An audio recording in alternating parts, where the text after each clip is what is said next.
Good morning friends. तो चलिए शुरू करते हैं अपना अगला एमसीक्यू सीरीज का अगला केस सिनेरियो। क्या वो होता है केस सिनेरियो नंबर 16 की अपन बात करने वाले हैं। अपने लास्ट लेक्चर तक अपन ने केस सिनेरियो नंबर 15 तक बात कर ली थी। अब अपन बात करेंगे केस सिनेरियो नंबर 16 का। चलिए, केस सिनेरियो नंबर 16 क्या बोलता है। केस सिनेरियो नंबर 16 क्या बोलता है। Miss Hetal transferred to his husband mister Hemant a residential property worth rupees 45 lakh located in Nagpur without any consideration. मतलब क्या करती है ना, मिस हेतल क्या करती है ना, अपने हस्बैंड को एक प्रॉपर्टी ट्रांसफर करती है विदाउट कंसिडरेशन, जिसका प्राइस कितना है 45 लाख है नागपुर में। वो क्या करती है, उसको ट्रांसफर कर देती है विदाउट कंसिडरेशन।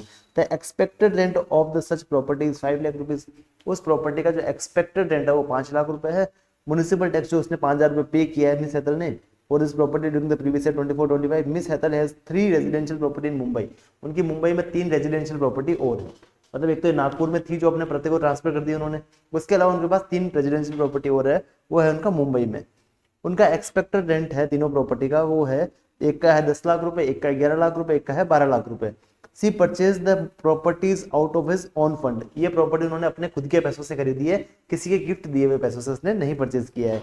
उनका जो म्युनिसिपल टैक्स है जो ड्यू है अभी तक 15 लाख 15,000 रुपए, 20,000 रुपए और 25,000 रुपए रिस्पेक्टिवली, जो सेम है ना, उन्होंने क्या किया, अभी तक पेड नहीं किया है। उन्होंने अभी तक क्या नहीं किया, पे नहीं किया है। तो पता है म्युनिसिपल टैक्स का अपन डिडक्शन कब मिलता है, जब उसको अपन पे कर देते हैं, और जो पे किसने किया, ओनर ने पे किया, तभी अपन को डिडक्शन का मिलता है। तो इनका डिडक्शन यहाँ पे उनको नहीं मिलेगा। The expected rent is lesser than the standard rent. और पता है कैसे निकालते हैं, स्टैंडर्ड रेंट और expected rent which ever is lower निकालते हैं। तो ये कह रहा है एक्सपेक्टेड रेंट आपका कम ही है स्टैंडर्ड रेंट से, तो आपको चिंता करने का जरूरत यहाँ पे नहीं रहने वाला है। In the case of the all aforementioned properties, miss Hetal does not have any income from any other sources. मतलब इनके अलावा का कोई भी इनकम नहीं है। चलिए, miss Hetal's father, miss Hetal के पिताजी, जिनकी एज कितनी है 58 ईयर्स है, उनका उनको कैपिटल गेन हुआ है 5 करोड़ रुपए का। उनको कैपिटल गेन हुआ है 5 करोड़ रुपए का हाउस प्रॉपर्टी से। उन्होंने क्या कि उसको री इन्वेस्ट कर दिया है। उनको उन्होंने उसने क्या किया, उसको री इन्वेस्ट कर दिया है कोई अनदर रेजिडेंशियल हाउस खरीदने के लिए। इसमें उन्होंने इन्वेस्ट किया है 4 crore 98 lakh rupees, right. And the remaining cell proceed were deposited in the saving bank account. बाकी जो बचा 2 लाख रुपए उन्होंने सेविंग बैंक में डाल दिया उसको। He has paid 1.5 lakh towards LIC. LIC पे करने, अगर वो नॉर्मल प्रोविजन से टैक्स पे करते हैं तो उनको इसका एटीसी का रिडक्शन मिल जाएगा। He has no other income source of income. उसके पास कोई भी दूसरा सोर्स ऑफ इनकम यहाँ पे नहीं है। मिस हेतल के जो ग्रैंडफादर है, उनके दादाजी हैं, उनकी एज है 81 ईयर्स, उनकी एज 81 ईयर्स है। और उनका क्या इंटरेस्ट का इनकम हुआ है 6 लाख रुपए। उनको इंटरेस्ट का इनकम होता है 6 लाख रुपए का ऑन फिक्स डिपॉजिट। एफडी पे उनको 6 लाख का इंटरेस्ट का इनकम हुआ है। Has no other income for the previous year 24-25। उनके इसके अलावा कोई दूसरा इनकम नहीं है। He has to fly to USA. वो यूएसए उड़ के गए हैं, मतलब फ्लाइट में गए हैं for the treatment of cancer. उनको कैंसर हो गया, उसके ट्रीटमेंट के लिए वो कहाँ गए हैं, यूएसए गए हैं on 31 July 2025। And has return of income is not filed before the flying to USA. पहले उड़ने से पहले उन्होंने अपना रिटर्न नहीं भरा था। तो मेरी बात समझना, अगर इनका 75 ईयर से ज्यादा एज है तो अपन एक सेक्शन पढ़ेंगे, अपन ने सेक्शन एक पढ़ा था, सॉरी अपन ने एक सेक्शन पढ़ा था टीडीएस में 194 में। उसमें अपन ने पढ़ा था कि अगर आपका एज 75 ईयर से अबव हो तो आपको रिटर्न भरने का जरूरत नहीं। अगर आपका इनकम बिजनेस का आपके पास इनकम नहीं है और आपको एक बैंक से क्या आ रहा है ना, इंटरेस्ट आ रहा है, अगर आपको बैंक से इंटरेस्ट आ रहा है और आपको पेंशन का इनकम आ रहा है तो आपको रिटर्न भरने का जरूरत यहाँ पे नहीं रहने वाला। तो ग्रैंडफादर को रिटर्न भरने का जरूरत नहीं है, not required to file ROI. चलिए, पहला क्वेश्चन क्या लिखा है, what is the amount of income liable to be tax in the hands of miss Hetal under the head income from house property. House property में कितना अमाउंट उनके हाथ में टैक्सेबल होगा। सबसे पहली बात मेरे समझना, इनके पास 3 घर है मुंबई में, इनके पास 3 घर है। देखो अपन ने यहाँ देखा था मुंबई में इनके पास 3 घर है जिनका एक्सपेक्टेड रेंट ये वाला दे रखा है। अब जो घर उन्होंने विदाउट कंसिडरेशन अपने हस्बैंड को दिया है उसके ओनर भी वो खुद ही मानी जाएगी, उसकी ओनर भी वो खुद ही मानी जाएगी। तो इनके पास 4 घर है, पता है इनके पास 4 घर है। अभी 4 घरों में से किसी भी 2 घर को वो सेल्फ ऑक्यूपाइड मान सकती है, जिनका जीएवी वो नील ले सकती है। बाकी वाले जो घर रहेंगे वो deemed to be let out मान लिए जाएंगे और उनके एक्सपेक्टेड रेंट को अपन जीएवी मान लेंगे, राइट। तो चारों इनके सेल्फ ऑक्यूपाइड है, चारों उनके घर क्या है, सेल्फ ऑक्यूपाइड है। अब मेरी बात समझना, अब जिनका इनकम कम है उनको अपन क्या मान लेंगे, deemed to be self occupied मान लेंगे, बाकी वालों डीम्ड टू लेट आउट अपन मान लेंगे। अब मेरे पास इनका इनकम कम है, 5 लाख रुपए इनका इनकम है, तो इस पर टैक्स क्या लगेगा, कम लगने वाला है। इस पे इनकम कम है तो इस पे भी टैक्स कम लगने वाला है। सॉरी मैंने उल्टा बोल दिया आपको, कि जिनका इनकम कम है उनको अपन क्या मान लेंगे, deemed to be let out मान लेंगे, जिनके ऊपर टैक्स कम आएगा, और बाकी वाले को क्या मान लेंगे अपन, सेल्फ ऑक्यूपाइड मान लेंगे। तो इनका जो इनकम कम है ना, इनको अपन क्या मान लेंगे, डीम्ड टू बी, इनको मान लेंगे अपन सेल्फ ऑक्यूपाइड, सॉरी इनको अपन मान लेंगे सेल्फ ऑक्यूपाइड। सर अपन वो इनकम पूरा निकाल के फिर डिसाइड करते हैं ना। देखो इनका इंटरेस्ट का कोई रिडक्शन है नहीं, इनका इंटरेस्ट का कोई रिडक्शन नहीं है, एक ओनली म्युनिसिपल टैक्स का रिडक्शन है, और फिर 30% आपको स्टैंडर्ड रिडक्शन मिलने वाला है। तो अपन इनका डिसीजन यहीं पे ले सकते हैं। अगर इंटरेस्ट का रिडक्शन हो तो क्या पता किसी में कम हो किसी में ज्यादा हो, उसकी वजह से अपना इनकम कम ज्यादा है। यहाँ इंटरेस्ट का रिडक्शन तो है नहीं, तो अब जो रिडक्शन मिलने वाला है वो सबको बराबर मिलने वाला है। तो इसलिए अपन यहाँ पे डिसीजन ले सकते हैं कि इनका कौन सा वाला इनकम उनको सेल्फ ऑक्यूपाइड मानना है। अगर वहां पे नहीं मानना चाहते तो आप यहाँ कर लीजिए, इनका आप एक्सपेक्टेड रेंट ले लीजिए, वो आएगा 5 लाख, यहाँ आएगा 10 लाख, यहाँ आएगा 11 लाख, यहाँ आएगा 12 लाख, इसमें से लेस कर दीजिए। अब इस एक्सपेक्टेड रेंट को अपन जीए भी मान रहे हैं क्योंकि अपना एक्चुअल रेंट तो है नहीं, अपना एक्चुअल रेंट नहीं है, इनको अपन deemed to be let out मान रहे हैं सबको। अभी इसमें से लेस कर देंगे म्युनिसिपल टैक्स, तो इसमें से 5,000 रुपये लेस कर देंगे, इनमें से कुछ भी लेस नहीं करेंगे क्योंकि म्युनिसिपल टैक्स अपने अभी तक पे नहीं किया है। ठीक है, अपने पास जाएगा अने भी आ जाएगा अपने पास 4.95 लाख, 10 लाख, 11 लाख और 12 लाख। ठीक है, इसमें से अपन लेस कर देंगे 30% स्टैंडर्ड डिडक्शन, वो कितना कितना आएगा, वो कितना कितना आएगा, वो लेस कर दीजिए। 4.95 का 30% कितना होता है, आप खुद ही निकाल लो सर, हम तो नहीं निकाल के बताएंगे आपको, आप खुद ही निकाल लो। चलिए 1.485 ये अपन लेस कर दिया, इसमें से 3 लाख लेस कर दिया, इसमें से अपन ने 3.3 लाख लेस कर दिया, इसमें 3.6 लाख अपन ने लेस कर दिया। अपने पास अब आ जाएगा इंटरेस्ट का, इनका डिडक्शन कुछ भी है नहीं, तो अपने पास इनकम फ्रॉम हाउस प्रॉपर्टी यहाँ पे आ जाएगा, कितना आएगा, माइनस कर देंगे 4,95,000, तो अपने पास आएगा 3,46,500। यहाँ पे आएगा 7 लाख, यहाँ पे आएगा अपने पास 7,70,000, यहाँ पे अपने पास आएगा 12 में से अगर माइनस कर दूँ मैं 3.6 को तो 8,40,000 यहाँ पे अपने पास आ जाएगा, राइट। अब मेरी बात समझ, जहाँ इनकम ज्यादा दिख रहा है उन दो प्रॉपर्टी को क्या मान लेंगे अपन, सेल्फ ऑक्यूपाइड मान लेंगे। ये दोनों प्रॉपर्टी अपने सेल्फ ऑक्यूपाइड हो जाएगी, ये दोनों क्या हो जाएगी, deemed to be let out हो जाएगी। चलिए क्या बोला इसमें, कितना अमाउंट आपका हाउस प्रॉपर्टी एडमेंट टैक्सेबल होने वाला, तो इन दोनों को ऐड कर लेंगे। 10,46,500 अपना क्या होने वाला है, हाउस प्रॉपर्टी एडमेंट टैक्सेबल होने वाला था। अपना आंसर रहेगा यहाँ पे बी वाला। ठीक है, चलिए अपना बी वाला यहाँ पे आंसर रहने वाला है। What would be the tax liability of miss Hetal, उसका मिस हेथल का टैक्स का लायबिलिटी कितना आएगा फॉर द असेसमेंट ईयर 25-26 के लिए उनका असेसमेंट ईयर का टैक्स का लायबिलिटी क्या आएगा। आपको टैक्स का लायबिलिटी यहाँ पे मिनिमम आना चाहिए इनका, ठीक है, मिनिमम आना चाहिए। तो अपन क्या करेंगे ना, दोनों रिज्यूम से अपन टैक्स निकालेंगे, दोनों रिज्यूम से अपन टैक्स निकालेंगे। एक तो 115 बीएससी से अपन टैक्स निकालेंगे, एक अपन नॉर्मल वाले प्रोविजन से टैक्स निकालेंगे। अब 10,46,500 का अगर 115 बीएससी से अपन कंप्यूट करने जाए तो 3 लाख तक कोई टैक्स नहीं है, 3 से लेकर 7 लाख कितना आएगा, 3 लाख तक कोई टैक्स नहीं है। 3 to 7 कितना आएगा, 5% आता है यानी कि 20,000। 7 to 10 आता है 10% यानी कि अपना 30,000। जो ऊपर वाला बच गया 46,000, तो उस पर आएगा अपना 15%। तो 46,000 का 15% कितना होता है, 46,500 का 15% कितना होता है, ये कितना आएगा भाई, ये कंप्यूटर करके बता दीजिए मेरे को। 46,500 का 15% कितना होता है, 6,975। तो अपना टोटल टैक्स का लायबिलिटी आएगा 15,6,975।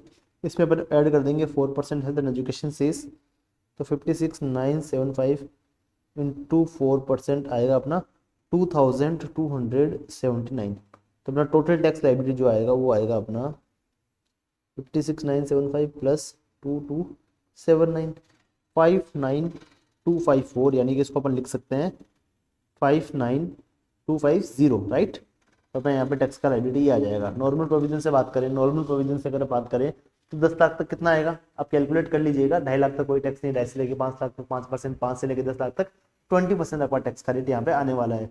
तो ये आएगा आपका 1,12,500 अप टू 10 लाख रुपीज़। जो ऊपर वाला उस पर 30% लगेगा, तो 46 लाख का 46,500 का 30% कितना आएगा, ये आएगा आपका 6,975 मल्टीप्लाई बाई 2, 13,950, राइट। तो अपना टोटल जो टैक्स आएगा वो आएगा यहाँ पे 1,125,00, 1,26,450, ये अपना टोटल टैक्स यहाँ पे आने वाला है। इसमें अपन 4% health and education cess add कर देंगे, तो अपने पास टोटल टैक्स आने वाला है 1,31,508, इसको अपन लिख सकते हैं 131,510, राइट। इसको अपन ये लिख सकते हैं। तो अपन को मिनिमम टैक्स पे करना है, तो अपन 115 बीएससी से टैक्स पे करेंगे या फिर नॉर्मल प्रोविजन से टैक्स पे करेंगे। आंसर इज अपन 115 बीएससी से अपन टैक्स पे करने वाले हैं। तो अपन 115 बीएससी से 59,250 अपन टैक्स पे करने वाले हैं। तो अपना आंसर क्या रहेगा यहाँ पे, अपना यहाँ पे आंसर हो जाएगा,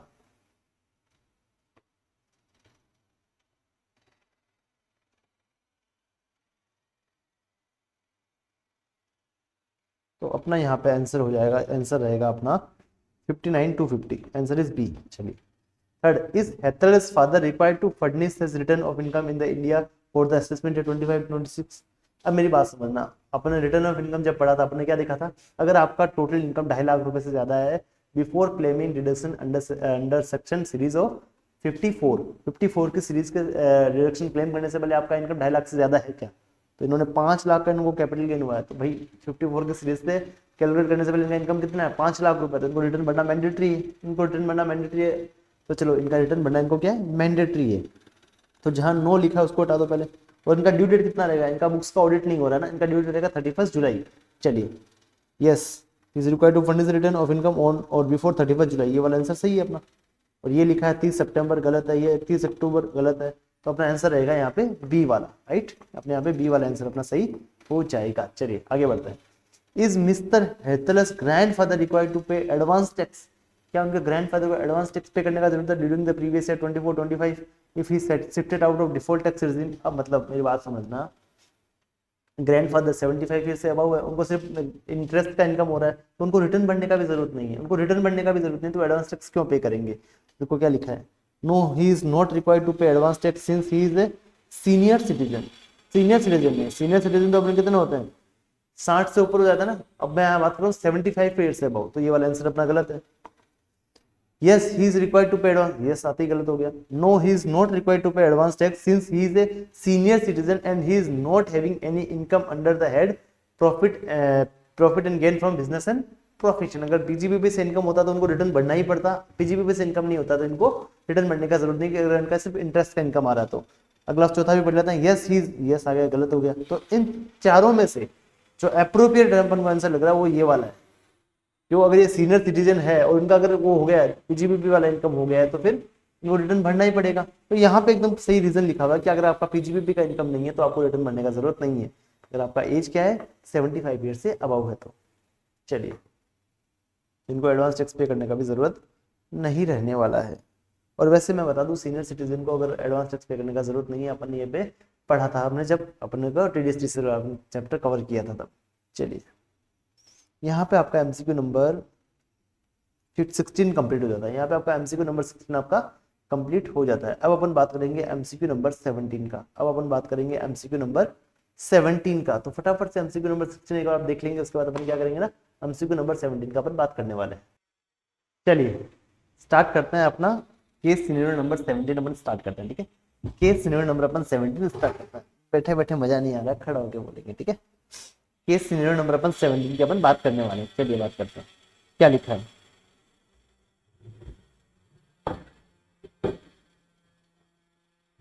चलिए केस सिनेरियो नंबर 17, चलिए चलिए चलिए चलिए। मिस चंचल जिनका एज है 45 ईयर्स, मिस चंचल है उनका एज 45 ईयर्स है, provide the following data for the gross receipt for the year financial year 23-24 and 24-25. She is engaged in the agency business along with providing services as tarot card readers.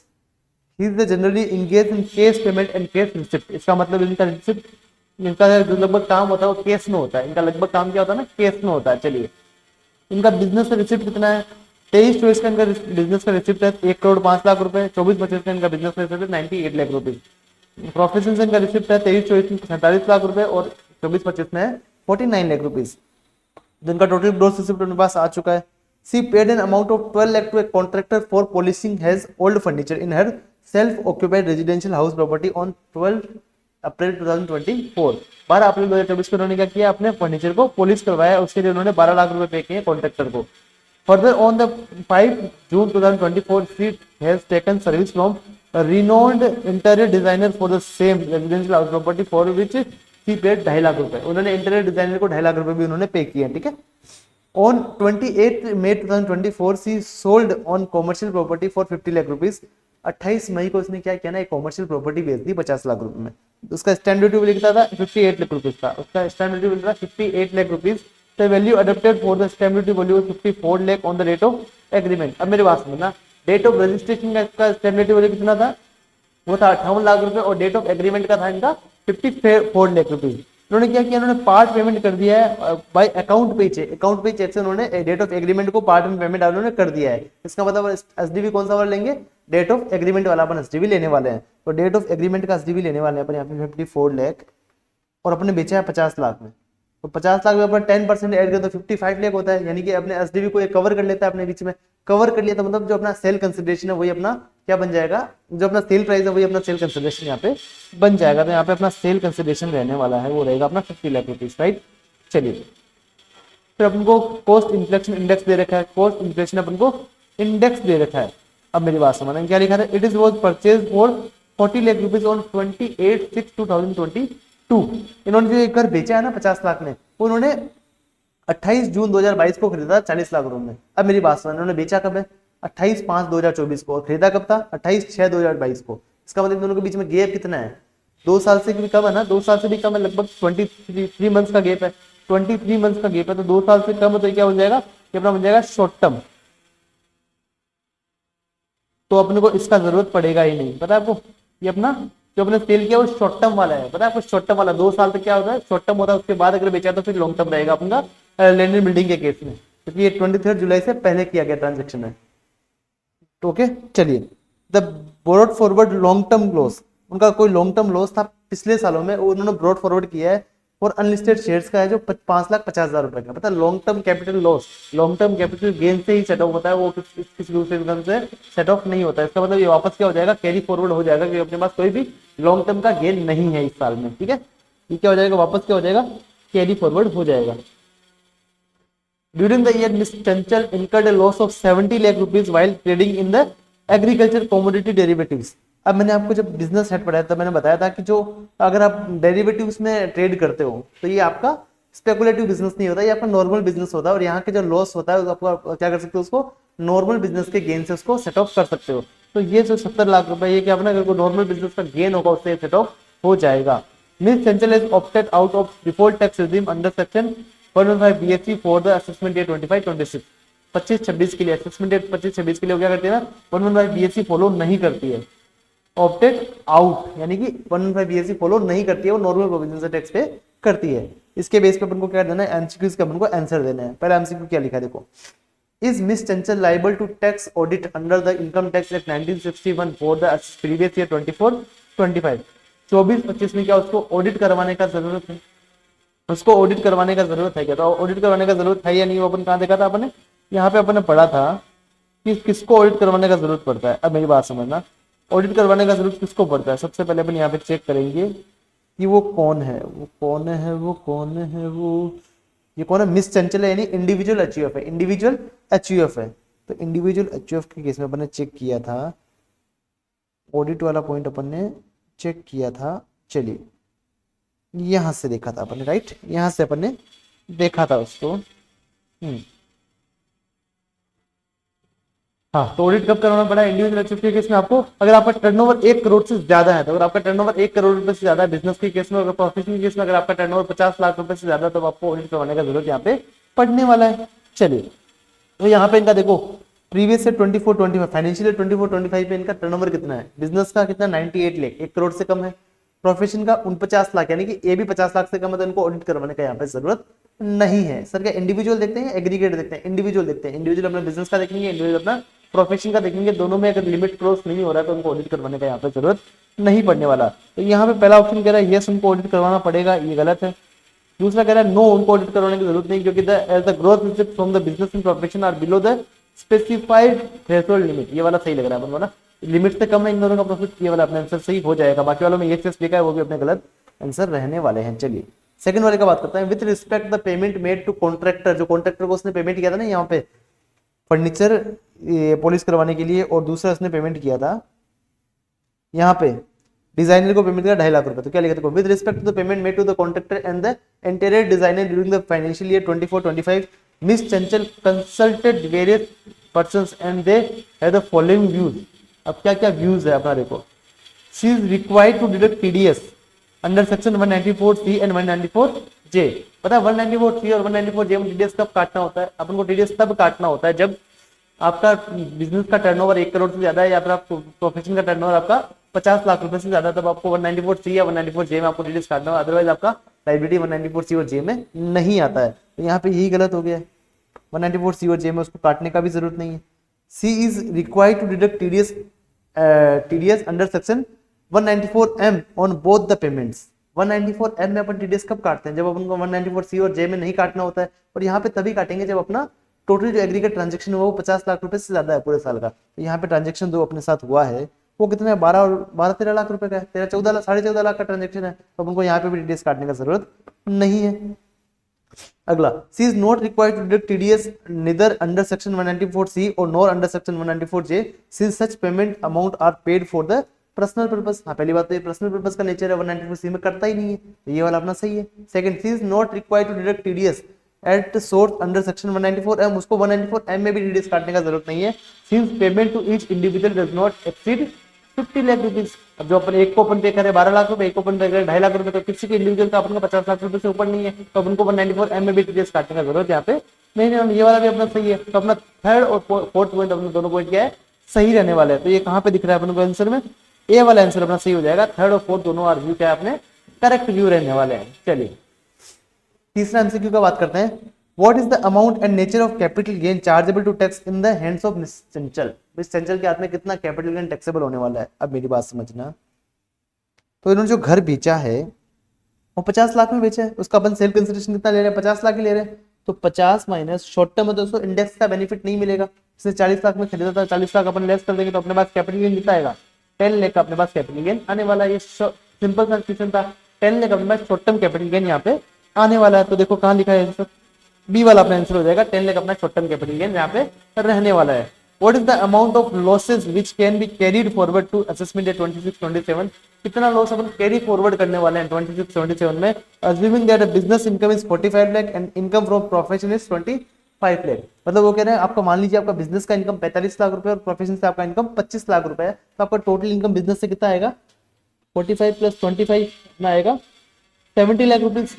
70 lakh अपने पास income आने वाला है। अपने पास loss कौन कौन से वाले हैं? एक तो अपने पास है ये वाला 70 लाख जब कमोडिटी से हुआ अपन को लॉस, वो अपना नॉर्मल बिजनेस का लॉस माना जाएगा। जो अपना नॉर्मल बिजनेस का इनकम है 70 लाख रुपए, उससे अपन क्या कर सकते हैं? 70 लाख को अपन सेट ऑफ कर सकते हैं।